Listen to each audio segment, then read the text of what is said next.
injury front, unfortunately, Jacob Phillips is going to be out for the season with a torn pec that's going to require surgery. So very, very disappointed for the young man. I know he's battled injuries, but he's got a very strong will.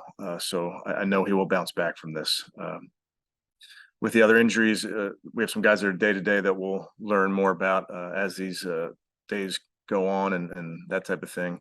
But like we talked about last night, thought some really, really good things happened in that game for us to teach off of offense, defense, and special teams. I thought there was a bunch of different situations that we were in and different things come up when you're playing different schemes for us to teach and for us to talk through. So that was really valuable stuff. And we'll get the team in here tomorrow, get them we'll meet on that film. We'll get a workout, and then we're jumping on an airplane heading to Philadelphia, practice versus the Eagles a couple times next week as we go into that game Thursday night.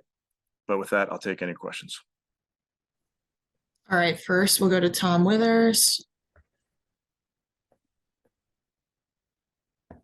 Thanks, Kevin. Sorry to hear about Jacob. Did you see exactly what happened? What kind of play that was? I did not. Gotcha. Hey, as far as Cade, and we talked to you a little bit about that last night. From your standpoint, or I know there's a lot of mechanisms that go into making a kick, snap, hold, all that timing.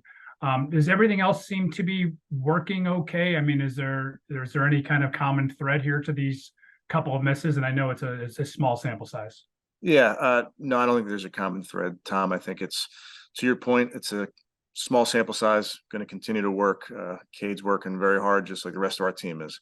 I think it's, preseason football for all of us. None of us are ready to play or coach in that first game just yet, so we're working through it. All right, next we'll go to Scott. Hey, Kevin, real quick on Jacob. Is it the same arm as last year? It's not. It's not. Okay. And just how hard is it when you see a guy go through the string of injuries like he has? That's the worst. It's the worst part of this game. Seeing guys get injured, it's just, and especially you see them, how hard they work. So it hurts. I heard for Jacob and this is why we're teammates and why we support each other. But yeah, worst part of the game. All right, next we'll go to Tony. I wanted to ask you, I know you coaches try to conceal things in their offense this time of year. And we who are at practice see Elijah Moore all over the place anyway. Did you not feel that was worth concealing, the plays, the handoff to him and the run of the pass pattern? I mean, yeah, to that point, Tony, I'm sure it's been, well reported that we want to use the kid in a bunch of different ways. Mm-hmm. Teams know that we'll hand it to him, that we'll throw it to him. As there's no shortage of plays. There's 1,000 things you can do with versatile football players. So to think that, you're giving your opponent part of your offense, I mean, you hold plenty of stuff. So what you show in games is in these preseason games is really should be the tip of the iceberg. All right, next we'll go to Ashley. Hey, Kevin, just to go back to Cade here, I know he's talked about like the mental part and working through that. Just how have you guys seen him handle that part of being in the NFL? Yeah, I think Cade's got the makeup for that role. As you know, he works very hard at his craft. It's also part of being a player in the NFL, and certainly part of being a kicker in the NFL is you got to bounce back from a miss. And I think he did that in the game last night. So really, that's what I expect from all of our guys. All right, next we'll go to Chris. Hey, Kevin, wanted to ask you about Nick Harris a little bit and just what you've seen from him and specifically, the mental and emotional growth you've seen out of him, coming back from that injury. Yeah, Nick is he's a great teammate. He pushes guys, he supports guys. He's another guy, you talk about injuries, that has bounced back and worked really, really hard to put himself where he is right now. He's great in our meeting room. He's a younger player, but he does everything the right way. I think he's a great person for our young players to look up to see a guy that really works on his craft. but he's a guy that is plays a really important role for us. All right, next we'll go to Dan. Hey, Kevin, I want to go back to Elijah and sort of the different ways you use him. You know, you were in Minnesota when Percy Harvin was there. Do you kind of go back to those days? Is there some influence there with how, you guys use Percy with how you want to use a guy like Elijah a little bit? Yeah, I mean, I was with Percy. Coach Musgrave was with Percy. Kevin Rogers was Percy. We had Cordero Patterson in Minnesota as well. So really, it just speaks to versatility. I mean, AVP had Randall Cobb.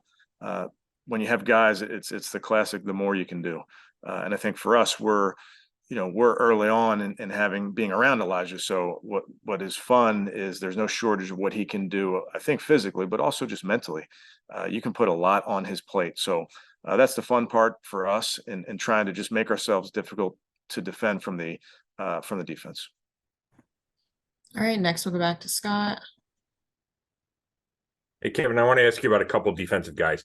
We haven't asked you about Shelby Harris. What was attractive about him, and where do you think he fits from a role perspective, given I think he spent a lot of time in a 3-4? Yeah, productive football player, has been very disruptive in his career. I've gone against him. Has had an interesting career. Really started out, didn't play a ton early in his career, but has really come on. Played very, very meaningful snaps and good snaps for a bunch of good defenses. So we'll see where he fits. We just got him in the building, getting him around our guys. Certainly know that he has the ability to play in our scheme, but really a productive veteran. All right, and we'll go back to Tony. Yeah, but it looked like Josh Dobbs was pressured a lot, took some hits in his time on the field. Have you reviewed the performance of the second team offensive line, and how did they do? Yeah, I thought protection really was pretty good all night, Tony, and especially early. They have some guys that can really rush the passer, so I thought the guys did a nice job. Never perfect. We definitely gotten some empty sets and really challenged the offensive line at times, and we won our fair share. They got theirs. But I thought the quarterbacks did a really nice job of navigating some pockets and moving forward and making plays with their feet. Okay. All right, and we'll go back to Dan.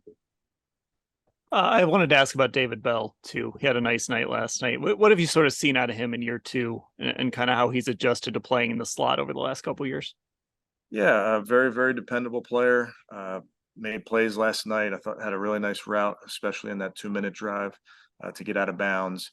And then I don't know if it was on that play, but had another catch, and you see him picking up the ball and running it right to the middle of the field because it's a 2-minute drive, and he's as he's taught, he's doing exactly what he's taught to do, is get the ball back to the middle so we can snap it. So you just see a very smart, heady football player, good hands, made play down there on the goal line versus max pressure. Great throw by Dorian, great catch by him. Thank you. All right, and we'll go back to Tom. Thanks, Kevin. Hickman has flashed a little bit. Can you give us your impressions on him so far? Yeah, Ronnie, like really a lot of these rookies, Tom, it's an impressive rookie class from a intelligence standpoint, and Ronnie certainly fits in that group, and knowing where to go and what to do, and just the ability. You can't do your job if you don't know your job, and he's a young man that really works hard at knowing what to do. So that puts himself in position, and I think he's got really good ball skills, and that was evident last night. All right, we'll go back to Tony. Hello, can you hear me? Yes. Oh, I'm sorry. Kevin, your first interview in Greenbrier, you kind of outlined your play time in general for these 4 games, and the Philly game, you weren't expecting to play any starters. Does that hold true? And I got another question too. Yeah, well, that's our plan, Tony. We'll use these practices to get the 1s and 2s, a lot of reps, and then it'll be primarily backups in the game Thursday night. Will the format be the same as last year, or have you and Nick changed things up somewhat? Yeah, it's really the host is in charge of putting the structure together, so to speak, in the practice plan. So we're the guests. We show up and do what we're told. But Nick and that whole organization are great to work with. But I thought we got a ton of really good work done last season when they came here. So we're looking forward to doing the same this season when we go there. All right, and we'll go back to Scott. I mean, are there any specific things you're looking to get out of those joint practices or that you saw last year in them and you thought these things were very valuable? Yeah, I think for us, the big thing is going against a different scheme. Sean Desai is their defense coordinator, comes from the Vic Fangio family of defense. So that's really good for us to get some reps in that because it presents different issues from a coverage standpoint and certainly from a front standpoint. So that's helpful. And then that offense versus our defense. I mean, you get tested with a great quarterback, some really, really unbelievable outside players, a big offensive line. So it really is a good matchup for us to go against from a schematic and just a really good football team. This is a Super Bowl runner-up that we're going against. Thanks. All right, and last one from Dan. Yeah, I just wanted to check on something with Elijah. We know he got the x-rays yesterday on the ribs and they came back negative. Is he good to go this week in those practices? Yeah, I think we'll see. I'd call him day to day. I'm hopeful, but I want to get there before I can make that comment. All right, thank you.